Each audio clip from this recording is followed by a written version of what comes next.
สับไปสับมาจนกระตกน้องน้ำห่วงอันเบาจอยยันตกเพื่อนบ่แม่นยังบ่อยากเป็นโทษมามือเดียวมาตกเพื่อนซะเนาะโอ้ตายสิได้พาไปหาหมอ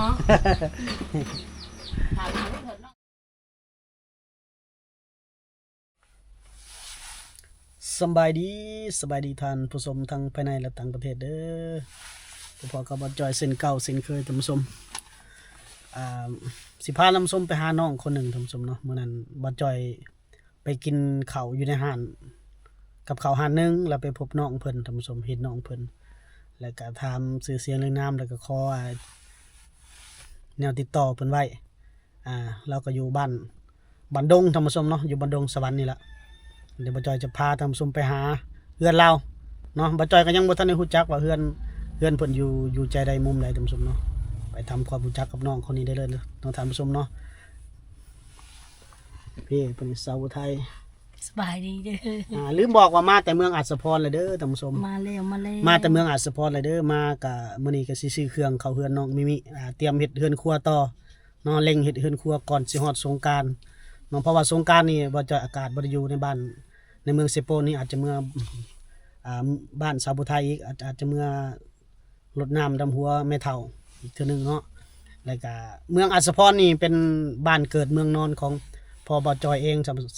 เนาะทำสมเนาะแล้วก็เป็นบ้านเกิดเมืองนอนของสาวผู้ไทยเนาะบ่แม่นเฮาไปถิ่นอื่นหรือว่าหยังจังไดเนาะแต่แล้วก็เมื่อก่อนบ่จอยก็เคยไปเรียนอยู่โรงเรียนในเมืองอัศพรหั่นเนาะในบ้านน้องเดินหั่นบ่จอยเคยเรียนอยู่หั่น2ปี3ปีนี่แหละแต่เที่ยวไปเที่ยวมาตลอดเมืองเซโปนกับเมืองอัศพรนี่จนจังว่าประจำเนาะแต่ว่าช่วงสร้างครอบครัวแล้วเฮ็ด YouTube นี่บ่ค่อยได้เมื่อปานใดเนาะบ่แม่นถิ่นอื่นถิ่นไกลบ่แม่นบ่อนอื่นบ่อนไกลเด้อท่านผู้ชมเอ้ยเมื่ออยู่พุ่นก็ได้มาอยู่พี่ก็ได้เนาะบ่จอยเป็นคนเที่ยวไปเที่ยวมาตลอดเนาะโอเคไปทำความรู้จักกับน้องเพิ่นเลยท่านผู้ชมเนาะไปหาเฮือนซ่านน้องเพิ่นก่อนตอนนี้ติดต่อได้แล้วมีแต่น้องเพิ่นว่าให้ขับรถไปแล้วไปเดี๋ยวโทรหาเพิ่นให้เพิ่นออกมารับเนาะโอเคไป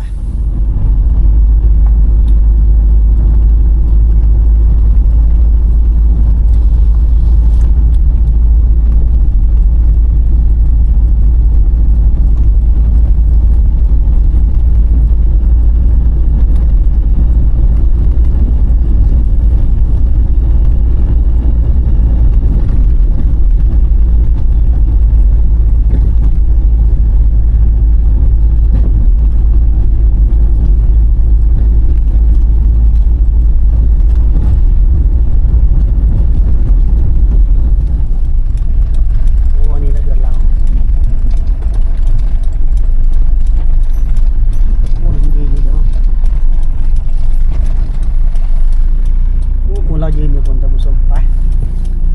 ลงไปมามั่วนี่มา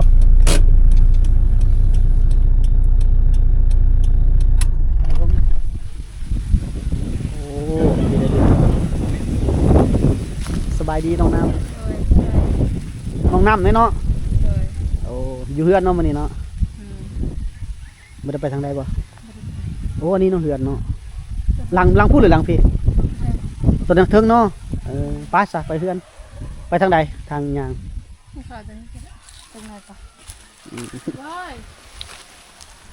ดินกำลังปรับใหม่เนาะโอ้ปรับตะดนเลยโอ้บ่ได้ซื้อน้ำยังมากินเลยเนาะมาแต่กระโตเลยได้นี่แหละสบายดีนั่นแหละสบายดีตกนั่งอยู่เตียงมีเตียงขักเนาะเสียดายแต่มันล้มนี่เนาะเอาน้ำหวานมดกันอยู่บ่มองนางนี่เอาจอกมากินมาเย็นกินดีกว่ามาแต่กระโตเปล่าแรงไปซื้อน้ำนี่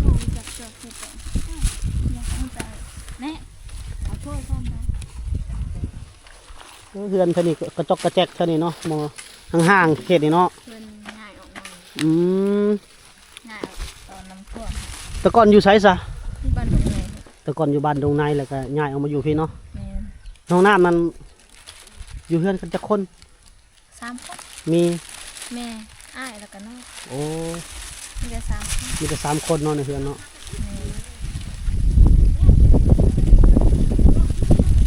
บ่มีพ่อเนาะ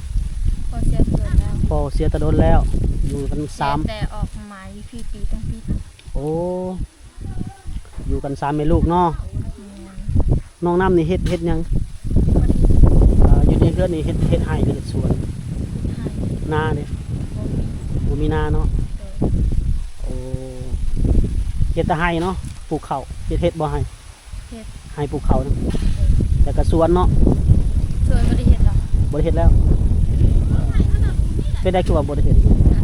มันเน่าเบิด โอ้แสดงว่าดินต่ำ พ่อมีใส่นี่ อันนี้บ่ดินมันเจ้านะ แม่นมันเน่าเบิดเลยมันบ่ได้ซ้ำบ่ได้ฮอดทุนซ้ำ คือเน่า ข่อยก็บ่ ปลูกหักกระปลูกจักปีตัวนี้ดินตัวนี้ 3-4ปี แต่ว่าดินมันเน่าเนาะ แม่น สิคือน้ำข้างเนาะธรรมดาน้ำข้างนั้นมันจังเน่า แม่นน้ำมันข้างน้ำออกบ่อ โอ้แถวนี้ได้ แม่น อ่าถือว่าบ่เฮ็ดเลยบัดนี้เนาะ แม่น มีแต่เฮ็ดให้อย่างเดียวแล้วบัดนี้เนาะ โดย ลุบคักปลูกมันก็ บ่จุหมดทุนซ้ำ ลงทุนไปจากล้าน บ่แบบลงทุนไปโดนละเด้ โอ้แต่ปีนี้น่ะบ่จุบ่ทุนเลยบ่ แม่น อืม ยังได้3 ล้าน ได้แต่3ล้าน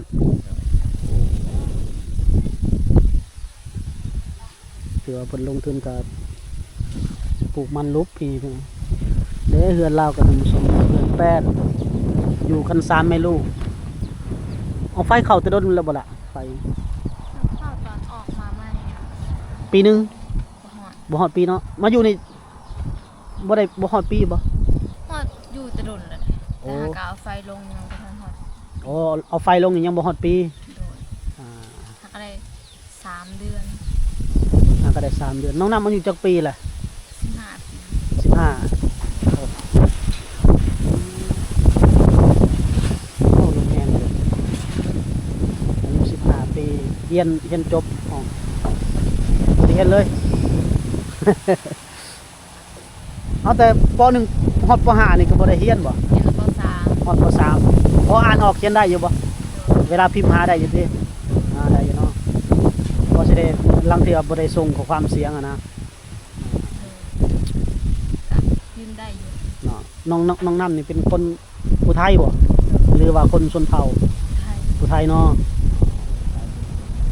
ผู้ไทยบันดงผู้ไทยกะเลยเกินมือลมแหงปกติแล้วแต่ละมืออยู่เฮือนบ่หรือว่าเฮ็ดหยังช่วงนี้ คือมีอยู่เพื่อนมีเวียกอยู่ ได้ไปครับ ไปกะไปเวียกกับไปแต่คนมันเขา โอ้เอาแห้งบ่หรือว่าไปส่งแห้งหรือว่าไปรับจ้าง ไปส่งเอง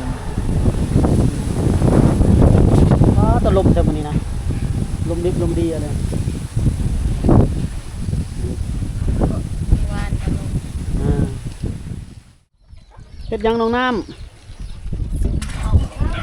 สิอุ่นข้าวบ่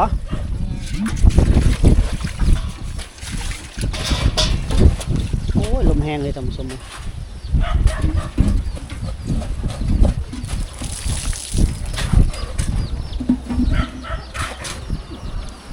โอ้เดินครัวเรานี่จนอ่อนหยุด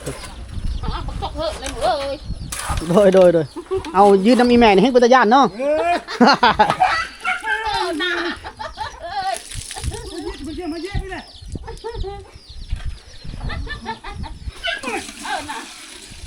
เต็มมันมาเนี่ย ตอนนั้นตีมาแล้ว เหยียบคนละ โอ้นึ่งข้าวหรืออุ่นข้าวอุ่นข้าวเย็นเตาระบักไงเนาะ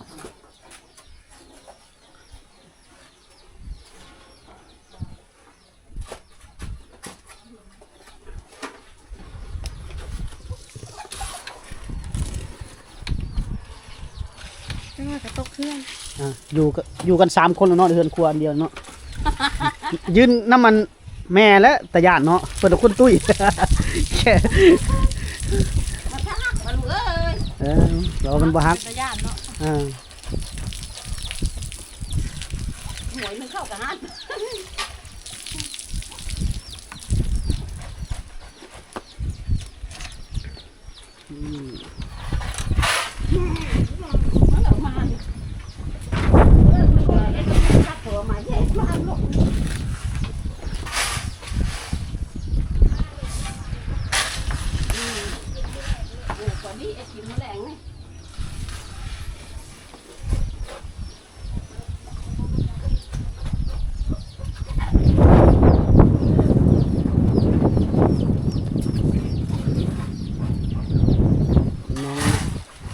น้องน้ำสาวลาว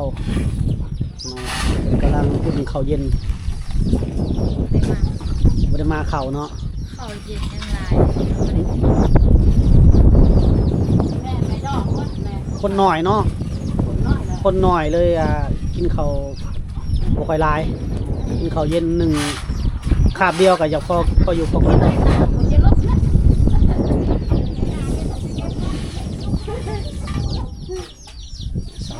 สาวลาวดุมันได้สาวลาวนี่สาวผู้ไทยเนาะสาวผู้ไทยบันดง ไทยบ่แม่น สาวผู้ไทยบันดงสวรรค์น้องน้ำใครว่าซ้ำเป็นวิถีชีวิตของสาวลาวในชนบทท่านผู้ชม เพราะเขาหลบกับเขาจะไล่ก็ล่ะ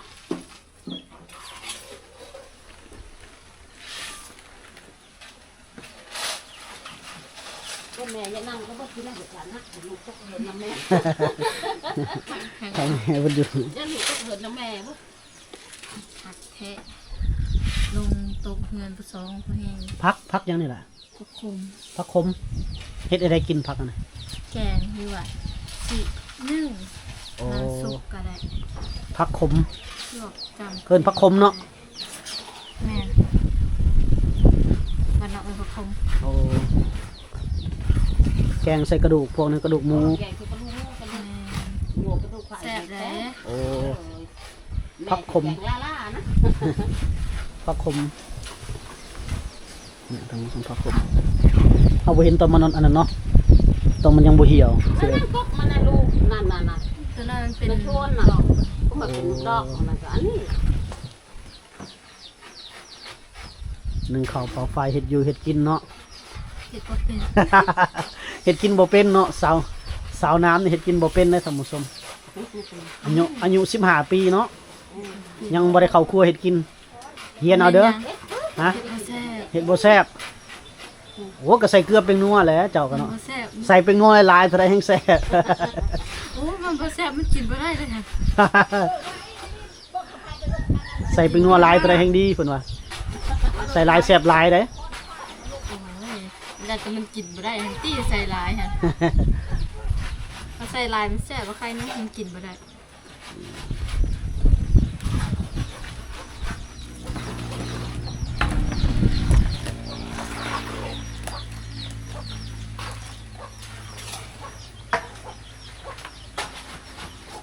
เอาถึงจะไปที่ท้องลูกนะเอากลับบ้าน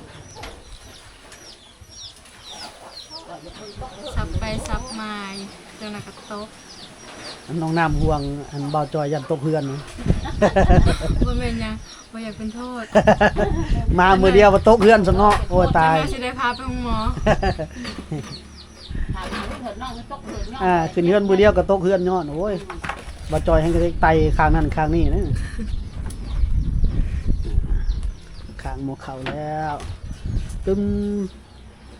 โอ้แน่นลงคักกันเนาะแน่นปึกบาดแต่ละมื้อผู้ใดเป็นคนหนึ่งข้าวหนึ่งน้ำน้องน้ำเองบ่ บางทีก็น้องบางทีก็แม่ อ๋อ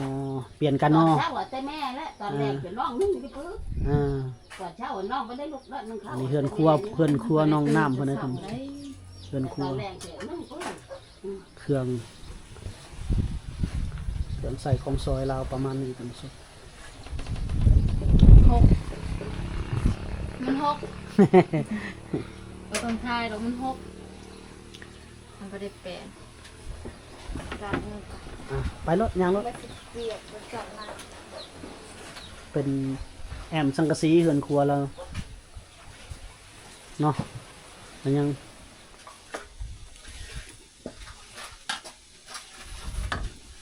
ฟัน ฟันเนาะ เป็ดมันอ้วน อืมเอาดังฟืนก็มีควันแน่แล้วบ่แม่นดังเตาบ่แม่นดังเตา มันดังท่าน เฮือนครัวน้องยามฮ้อนนี่คือสิฮ้อนเนาะสังกะสีอ้อม อยู่ ข้า บ่ ง ได้อ้วนอยู่บ่ได้ เกิดข้ามผู้ใดจังแม่บ่เห็นนั่น สังกะสีอ้อมหมดเลยทั้งข้างท่านผู้ชมโอ้ยังบ่ได้เฮือนครัวใหม่เนาะยังขาด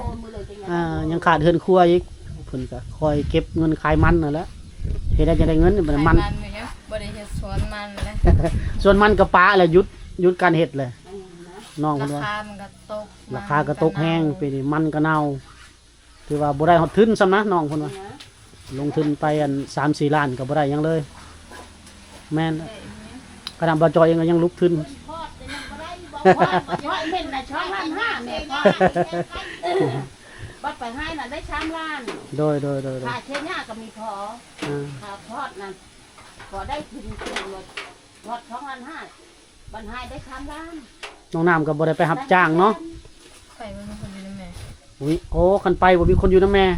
ไปก็จะอยู่นำแม่มึง โอ้แม่นล่ะเนาะ ใครเจ็บเป็นมึง แม่นล่ะเจ็บไข้ได้หนาว เอ้ยอยู่เหมือนตาม บัดนี้มีแต่อ้ายหันเนาะอ้ายก็ ใช่ใช่ อ่า ทรายก็บ่ได้เบิ่ง แม่น่ะผู้ชายเขาบ่คือผู้หญิงแฮะ มีแต่ไปจะไปใส่บ่ ก็ไปเล่นวัยรุ่นตามภาษาวัยรุ่นหั่นแหละจักปีก็ให้นะ ไปแกถึงก็ไปเล่นแม่นอนผู้เดียว โอ้